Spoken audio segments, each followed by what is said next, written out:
ജീവിച്ചുകൊണ്ടാണ് ഞാനും നിങ്ങളും ഇന്ന് നിൽക്കുന്നത്. നോക്കൂ, ഗാന്ധിജി എന്നുള്ളത് കേവലം ഒരു പേരല്ലെന്നും മറിച്ച് അതൊരു ജീവിതത്തിന്റെ മഹാസന്ദേശമാണെന്നും നമുക്കറിയാവുന്ന കാര്യമാണ്. ഗാന്ധിജിയുടെ ജീവിതത്തെ കൂടി ചേർത്ത് വെച്ചുകൊണ്ടുള്ള പ്രദർശനവും ഇന്നലകളെ കുറിച്ചുള്ള പരിചയപ്പെടുത്തലും കൂടി ഈ പരിപാടിയുടെ ഭാഗമാണ്. ഗാന്ധിജി ഒരു ജീവിതമാകുന്നത് എങ്ങനെയാണ്? ഗാന്ധിജി ഒരു മഹാസന്ദേശമാകുന്നത് എങ്ങനെയാണ്? ഉടുക്കുന്ന വസ്ത്രത്തിന് രാഷ്ട്രീയമുണ്ടെന്ന് നമ്മളെ പഠിപ്പിച്ച മഹാനാണ്.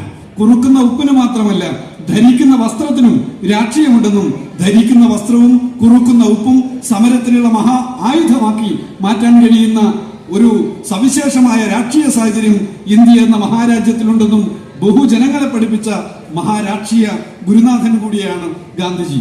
ഗാന്ധിജിയുടെ ജീവിതത്തിന്റെ തലങ്ങളിലൂടെ യാത്ര ചെയ്യുമ്പോൾ നാം അറിയുന്ന കാഴ്ചകൾ എന്താണ്? പഠനം കഴിഞ്ഞ് ഇന്ത്യയിലേക്ക് തിരിച്ചെത്തുന്നതിന് മുമ്പ് തന്നെ ഒരുപാട് അനുഭവങ്ങൾ. തന്റെ റെയിൽപാളത്തിൽ അടിയേറ്റ് വീണ ഗാന്ധി, റെയിൽവേ ട്രാക്കിൽ കിടക്കേണ്ടി വന്ന ഗാന്ധി, റെയിൽവേ സ്റ്റേഷനിൽ ക്രൂരമർദ്ദനത്തിന് ഇരയായ ഗാന്ധി, ഈ അനുഭവങ്ങളെല്ലാം ഉണ്ടായി ഇന്ത്യയിലേക്ക് വന്ന് ആ ഇന്ത്യയിൽ സ്വീകരണം ഏറ്റുവാങ്ങി ഏറ്റവും ആദ്യം പോകുന്നത് കർഷകരുടെ സമരമുഖത്തെ കാണും. നീലം കർഷകരുടെ സമരമുഖത്ത് ബീഹാറിന്റെ മണ്ണിലൂടെ യാത്ര ചെയ്ത ഗാന്ധിജി ഇന്ന് ജീവിക്കുന്നുണ്ടെങ്കിൽ തീർച്ചയായും ഇന്നത്തെ കർഷക ബില്ലിനെതിരായി നടന്ന മഹാസമരത്തിൽ ഒരുപക്ഷെ ഗാന്ധിജി എന്ന മഹാനായ മനുഷ്യന്റെ മുഖം നമുക്ക് കാണാൻ കഴിയുമായിരുന്നു.